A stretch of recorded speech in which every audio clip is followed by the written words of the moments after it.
ഏരൂരിൽ gas cylinder തുറന്നുവിട്ട ശേഷം ഗൃഹനാഥൻ തൂങ്ങി മരിച്ച നിലയിൽ ഏരൂർ സ്വദേശി വിനോദ് കുമാറാണ് മരിച്ചത്. സുജിത് സുരേന്ദ്രൻ സുജിത് സുരേന്ദ്രനാണ് കൊട്ടാരക്കരയിൽ നിന്ന് വിവരങ്ങളുമായി ചേരുന്നത്. സുജിത്, അത്ര നല്ല വാർത്തയല്ല പങ്കുവയ്ക്കാനുണ്ട്. എന്താണ് സംഭവിച്ചത്? ഗ്യാസ് തുറന്നുവിട്ട് ആത്മഹത്യ ചെയ്യാൻ ഇടയായ സാഹചര്യം എന്തായിരുന്നു? ഇയാൾ ഒറ്റയ്ക്കായിരുന്നോ വീട്ടിൽ? പ്രവിത, വിനോദ് കുമാർ മദ്യപിച്ച് നിരന്തരം വീട്ടിലെത്തി പ്രശ്നങ്ങൾ ഉണ്ടാക്കുന്നത് പതിവായിരുന്നു. കഴിഞ്ഞ ദിവസവും മദ്യപിച്ച് വീട്ടിലെത്തിയ ശേഷം വിനോദ് കുമാർ വീട്ടിലെ സാധന സാമഗ്രികളൊക്കെ തന്നെ തകർത്തു. ഇതിനുശേഷമാണ് അടുക്കളയിലുണ്ടായിരുന്ന ഗ്യാസ് എടുത്ത് മുറിയിൽ കൊണ്ടുവച്ചത്. വീട്ടിനുള്ളിൽ നിന്നും ഗ്യാസിന്റെ ഈ രൂക്ഷമായ ഗന്ധം പുറത്തു വന്നതോടെ ഇയാളുടെ ഭാര്യ ലതയും ഒപ്പം തന്നെ മരുമകൾ കൃഷ്ണയും 1 വയസ്സുള്ള കുട്ടിയും വീടിന് പുറത്തേക്കിറങ്ങി.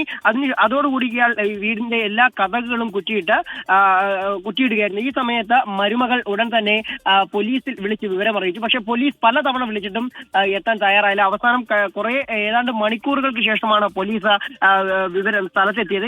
അതിനുശേഷം പോലീസിന്റെ സാന്നിധ്യത്തിൽ പോലീസ് പലതവണ വിളിച്ചിട്ടും ഇയാൾ കതക് തുറക്കാൻ തയ്യാറാകാത്ത ഒരു സാഹചര്യമുണ്ടായി. അതിനുശേഷം ഗ്യാസ് തുറന്നു വിടുകയായിരുന്നു. വീടിന്റെ ജനാലയിൽ തൂങ്ങി മരിക്കുകയുമായിരുന്നു. ഏതായാലും ഇപ്പോൾ അയാളുടെ ഈ വിനോദിന്റെ മൃതശരീരത്തിൽ പൊള്ളലേറ്റിട്ടുണ്ട്.